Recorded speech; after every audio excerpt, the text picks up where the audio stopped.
C'est donc officiel, Kylian Mbappé devient le deuxième meilleur buteur de l'équipe de France devant Thierry Henry à seulement 26 ans. La question est la suivante et elle est très simple. Est-ce que Kylian Mbappé, à l'âge de 26 ans aujourd'hui, est une plus grande légende que Thierry Henry en équipe de France? On rappelle que les deux ont une Coupe du Monde, que les deux ont joué une finale de Coupe du Monde et l'ont perdue. Thierry Henry, il a 1 euro, ce que Kylian, pour l'instant, n'a pas encore. En tout cas, quand je vois Mbappé ce soir, je sais reconnaître un joueur qui prépare sa Coupe du Monde. Et quand Mbappé, il est comme ça, les gars, à moins qu'il y ait des blessures ou quoi que ce soit, ça promet pour la Coupe du Monde 2026. Je vous dis la vérité, je crois qu'il a déjà activé le mode Coupe du Monde. Et ce soir, encore quel altruisme. On dit souvent que Mbappé joue contre le jeu et il empêche le bon fonctionnement du jeu de l'équipe. Mais ce soir, il n'y a qu'à voir le nombre de passes qu'il a délivrées. Il est buteur. Les gars, on peut déblatérer sur lui H24. Il fait le taf. Et ça, il n'y a pas de débat. T'as vu, des fois, faut juste s'asseoir et applaudir, parce que c'est trop fort. Mbappé devient le deuxième meilleur buteur de l'histoire de l'équipe de France avec 52 buts. Il dépasse officiellement Thierry Henry après sa prestation aujourd'hui. Parce que oui, Thierry Henry était à 51 buts, Mbappé est maintenant à 52 buts. Là, maintenant, il va aller chercher Olivier Giroud. Il lui reste que 5 buts pour pouvoir égaler Olivier Giroud. C'est stratosphérique. Surtout, n'oublions pas qu'il a que 26 ans, allez, 27 ans. Donc, il y a même moyen qu'il double le nombre de buts d'Olivier Giroud en équipe de France. Depuis le début de la saison, je ne sais pas ce que Kylian Mbappé, il a mangé que des masterclass sur masterclass. Vous savez très bien, aujourd'hui, il a été auteur d'un but sur penalty, faut le mettre, hein. D'une belle passe décisive sur Barcola, sachant qu'il pouvait frapper et potentiellement marquer. Il était altruiste parce qu'il y a pas mal de personnes qui disent que Kylian Mbappé, c'est un égoïste. Là, il a prouvé une nouvelle fois que non, au final. Là où il m'impressionne le plus, c'est en termes de jeu. Il propose, il se démarque, il combine avec ses coéquipiers. Sans qu'il y ait un lien, que ce soit avec Manu Koné, parce qu'on les voit combiner sur du jeu court. Et sur du jeu long, on le voit aussi avec Tchouaméni. Tchouaméni qui fait l'avant-dernière passe décisive avant le but de Barcola. Et l'avant-dernière passe décisive de Tchouaméni, elle est en direction de Kicks. Sinon, vrai, c'est à toi. Moi, en tout cas, bien, alhamdoulilah. Les gars, je sais qu'il y en a plein qui l'aiment pas, Kylian Mbappé. Mais en équipe de France, 92 matchs, 52 buts, 33 passes décisives. Deuxième meilleur buteur et meilleur passeur de la sélection française. À seulement 26 ans. La dernière fois, il avait égalisé Thierry Henry. Aujourd'hui, il l'a dépassé. 52 contre 51. Il a 26 ans. En fait, vous croyez que c'est normal. Mais c'est pas normal. 26 ans, il va finir meilleur buteur de l'équipe de France. On parle pas d'une petite sélection. Par exemple, Haaland, là, en Norvège, j'ai vu, il a fini meilleur buteur. Il a déjà 25 ans, il est meilleur buteur, lui, depuis. Parce que c'est la Norvège, il n'y a jamais de grands joueurs. Mais en équipe de France, il y en a eu des grands joueurs. Des grands attaquants, il y en a eu. Des grands noms, il y en a eu. Mais non, lui, à 26 ans, il va dépasser tout le monde. Et je sais pas si vous avez regardé le match de l'équipe de France, mais qu'est-ce qu'il est en jambes en ce moment? Il court partout, il s'arrête pas. On voit que là, il a faim. Et physiquement, il est bien de ouf. Appel sur appel, il défend un peu et tout. Non, vraiment, la Kiki, là, cette saison, va falloir être concentré sur lui, parce qu'il va faire une grosse saison.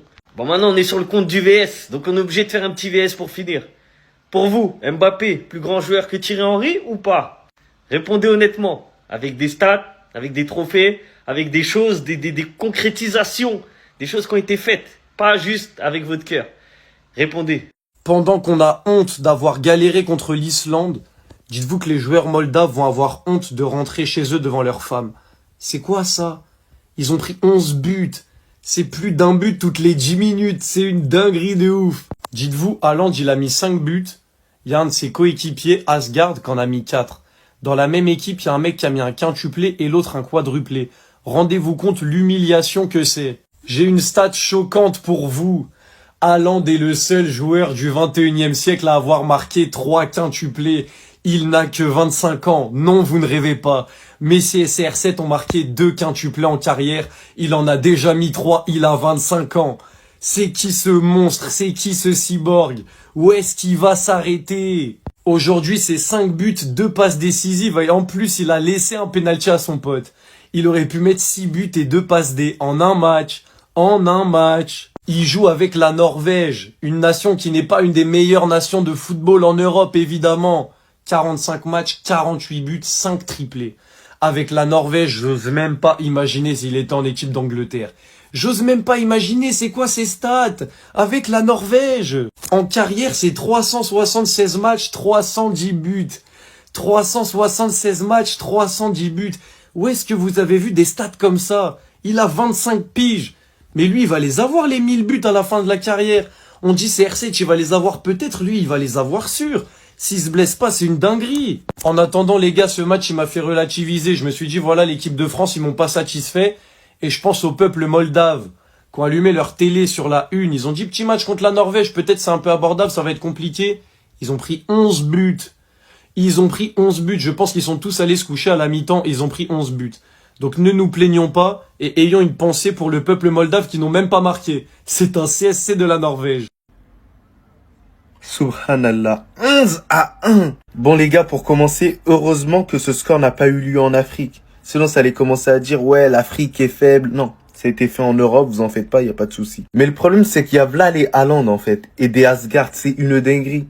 Ils les ont terrorisés. Dites-vous, Haaland a réussi à mettre un quintuplé, quadruplé de Asgard. Sur les 5 matchs qu'ils ont joués, ils ont gagné leurs 5 matchs, la Norvège, c'est impressionnant. Ils ont réussi à marquer 23 buts, donc c'est une attaque qui est en feu, en folie. En même temps, quand t'as Erling Haaland, c'est facile pour toi, hein, voilà, on va pas se mentir. Et ils ont encaissé que 3 buts. Donc c'est dire que la Norvège, va falloir les prendre très au sérieux. C'est pour ça que je respecte le choix de Erling Haaland d'être parti pour la Norvège, développer son pays d'origine. C'est ça l'objectif. Et les gars, ils sont premiers devant un grand pays comme l'Italie. C'est quand même une dinguerie. Même si l'Italie a un match en moins, ils ne pourront pas rattraper la Norvège qui est largement au-dessus. Donc ça fait plaisir. On va enfin voir Erling Haaland, pourquoi pas performer avec son équipe d'origine. Surtout que ça l'handicapait énormément sur le Ballon d'Or. Donc j'espère que ça deviendra quand même une grande nation. Ambiance ça. Le résultat est là et c'est l'essentiel. Mais alors la manière, comme d'habitude, le déchambole. On n'est jamais sûr de gagner jusqu'au coup de sifflet final. Ça devient inquiétant. Victoire 2-1 de notre équipe de France face à l'Islande. Mené 1-0 au score sur une passe décisive d'Olysée pour l'adversaire. On a réussi à renverser la tendance grâce à un grand Kylian Mbappé. Mais ce qui est inquiétant, c'est qu'on passe la fin du match à stresser de prendre une égalisation parce qu'on n'arrive pas à tuer le match. Alors oui, on a des occasions de tuer le match, mais au final, on les concrétise pas. On prend un vieux carton rouge et du coup, on subit toute la fin du match. On prend même un but refusé pour faute, heureusement. Mais on a failli se faire égaliser et il y en a marre de paniquer jusqu'au coup de sifflet final. Monsieur le capitaine, encore décisif aujourd'hui. Un but, une passe décisive. Il transforme le péno de l'égalisation et il donne un caviar à Barcola. Il était hyper en jambes. Il a fait un nombre de différences incalculable.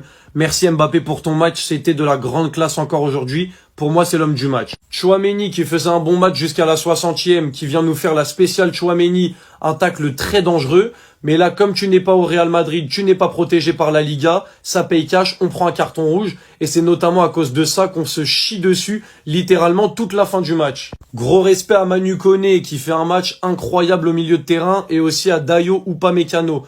Voilà, les 3 joueurs que je ressors, c'est Mbappé, Koné et Upamecano. Match de patron de la part de Manu Koné. Y a rien à dire, il était partout. Il a fait ce qu'il avait à faire. Donc voilà, on est quand même sur un 6 points sur 6. C'est quand même la moindre des choses quand t'affrontes l'Ukraine et l'Islande. Mais bon, le travail est fait. Là où ça m'inquiète, évidemment, comme depuis très longtemps avec Didier Deschamps, c'est le jeu proposé. Vraiment, il y en a marre d'avoir peur jusqu'au coup de sifflet final, de pas savoir si on va se faire égaliser ou pas. Vraiment, il va falloir changer ça, Didier. La connexion que le Real Madrid a créée entre ces deux-là est vraiment terrible. Aurélien Tchouaméni maintenant, à chaque match, il faut qu'il nous sorte une passe sortie de nulle part. Il a refait aujourd'hui à peu près la même chose qu'il a fait lors du précédent match de l'équipe de France. Dans cette position, il est capable de te trouver Mbappé ici. Et c'est comme ça vient le deuxième but. Malheureusement pour lui, il fait un tacle assassin vers la fin, il se prend un carton rouge. Un carton rouge qui a mis ses coéquipiers en difficulté vers la fin. On va dire l'Islande avait réussi à marquer sur cette action-là, mais malheureusement pour eux, il y avait faute. On voit bien le joueur de l'Islande tirer le maillot. Mais hormis ça, l'équipe de France a encore une fois montré une vraie force de caractère. Ils étaient menés 1-0 sur une erreur de l'Islande. Je sais même pas comment lui aussi s'est débrouillé pour faire la passe au gars qui est là. Tu le vois très bien en plus de ça. Il a l'impression qu'il était bourré pendant un instant. Regardez bien là où il est positionné et regardez celui à qui il fait la passe. Comment c'est possible? J'avais même l'impression qu'il avait fait exprès. Heureusement qu'après cette bourde là il s'est bien rattrapé parce que j'ai trouvé qu'il a fait un bon match. Même avant cette erreur là il était bon. Et le joueur que moi j'ai le plus aimé aujourd'hui les amis c'est bien évidemment Kylian Mbappé. Ce Kylian là les amis moi je kiffe. Même si oui il a marqué sur penalty aujourd'hui les amis, Kylian Mbappé a montré de très belles choses. Je l'ai trouvé beaucoup plus collectif. Regardez même le deuxième but que l'équipe de France marque. La passe décisive qu'il fait à Barcola il aurait pu marquer tout seul. Si c'était le Kylian Mbappé de la saison dernière, il n'aurait pas fait la passe. Et ce qui est incroyable, c'est que le gars en équipe de France, il commence à avoir du galon. Déjà là, on parle du meilleur passeur de l'histoire de l'équipe de France. Il a 32 passes. Griezmann est juste derrière lui avec 29. Thierry Henry, 27 passes. Et on parle également du deuxième meilleur buteur de l'histoire de l'équipe de France. Il vient de dépasser Thierry Henry. Et dire qu'ils avaient pris cette photo là lorsqu'il était petit. Bref, grâce à cette victoire, les amis, l'équipe de France se retrouve premier de leur groupe avec 6 points. L'Islande vient en deuxième position avec 4 points. L'Ukraine en troisième position avec seulement 1 point. L'Azerbaïdjan en quatrième position avec 1 point également. Et voilà, le Sénégal a fait des dégâts. Les Congolais n'ont pas supporté la défaite. Regardez ce que les supporters font. Ils ont saccagé tout le stade. Il y en a même comme celui-là qui a arraché les sièges. Et la sécurité n'a rien pu faire. Malgré tout ça, ça n'a pas empêché les joueurs sénégalais de se moquer d'eux.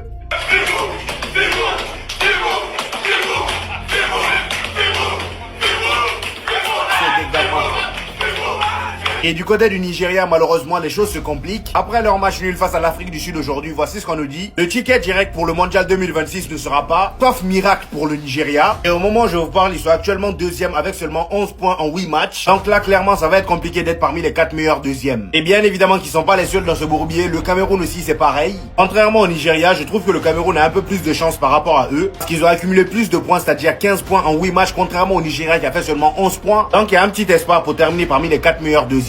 Et d'ailleurs, dites-vous que là, c'était la fête au Cap-Vert. Il n'y a qu'à voir comment ils ont envoyé le terrain à la fin du match. Parce que oui, les amis, pour ceux qui seraient pas au courant, c'est une victoire historique pour le Cap-Vert. Ici, on a le classement de leur groupe. Le Cap-Vert est premier avec 19 points en 8 matchs. Le Cameroun deuxième avec 15 points en 8 matchs, comme je vous l'ai dit tout à l'heure. Bref, en tout cas, l'événement marquant du jour, les amis, c'est le match du Sénégal face au Congo.